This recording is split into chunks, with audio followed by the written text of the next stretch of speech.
जगन्नाथ।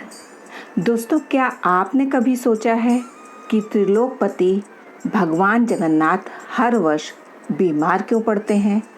कौन है वो भक्त जिसके लिए भगवान ने स्वयं रोग को अपने ऊपर ले लिया?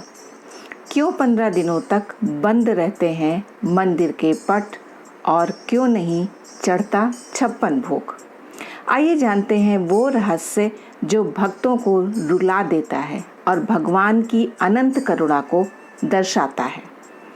उड़ीसा के पवित्र पुरी धाम में एक भक्त थे, श्री माधवदास जी। संसार से विरक्त, प्रभु प्रेम में लीन। उनका एक ही संबंध था जगन्नाथ जी से। उन्हें अपना सखा मानते, उनसे बातें करते, खेलते और हंसते।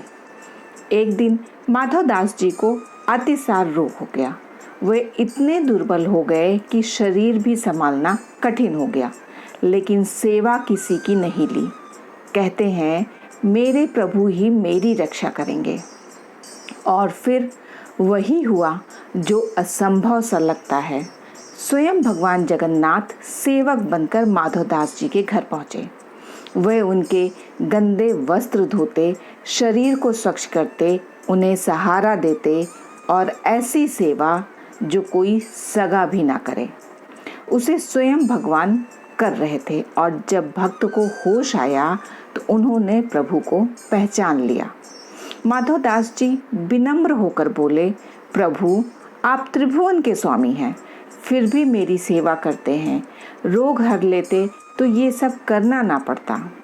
प्रभु मुस्कुराए और बोले, माधव, प्रारब्ध तो भोगना ही पड़ता है।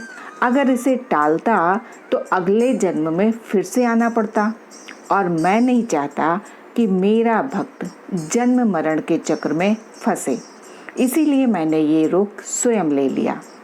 और प्रभु ने माधवदास जी के प्रारब्ध के शेष 15 दिन का रोग अपने ऊपर ले लिया। यही कारण है कि आज भी हर वर्ष ज्येष्ठ पूर्णिमा के दिन भगवान जगन्नाथ स्नान यात्रा के बाद बीमार हो जाते हैं। 15 दिनों तक मंदिर के पट बंद हो जाते हैं, रसोई बंद हो जाती है, न 56 भोग चढ़ता है, न भजन पूजन होता है।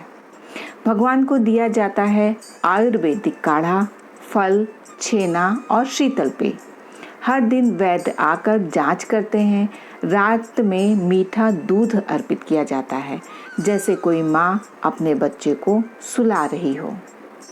ये 15 दिन सिर्फ विश्राम नहीं, बल्कि उस भक्त की स्मृति है जहाँ भगवान ने अपने भक्त के लिए रोग तक ले लिया। और जब 15 दिन पूरे होते हैं, तब होता है रथ यात्रा। वो दिन जब भगवान कहते हैं, अब मैं स्वस्थ हूँ, चलो सबको दर्शन दो। उस रथ यात्रा में लाखों भक्त उमड़ पड़ते हैं केवल एक झलक पाने को। तो सोचिए, ऐसा कौन करता है जो खुद त्रिलोक का अधिपति है, वह अपने भक्त की बीमारी अपने ऊपर ले ले।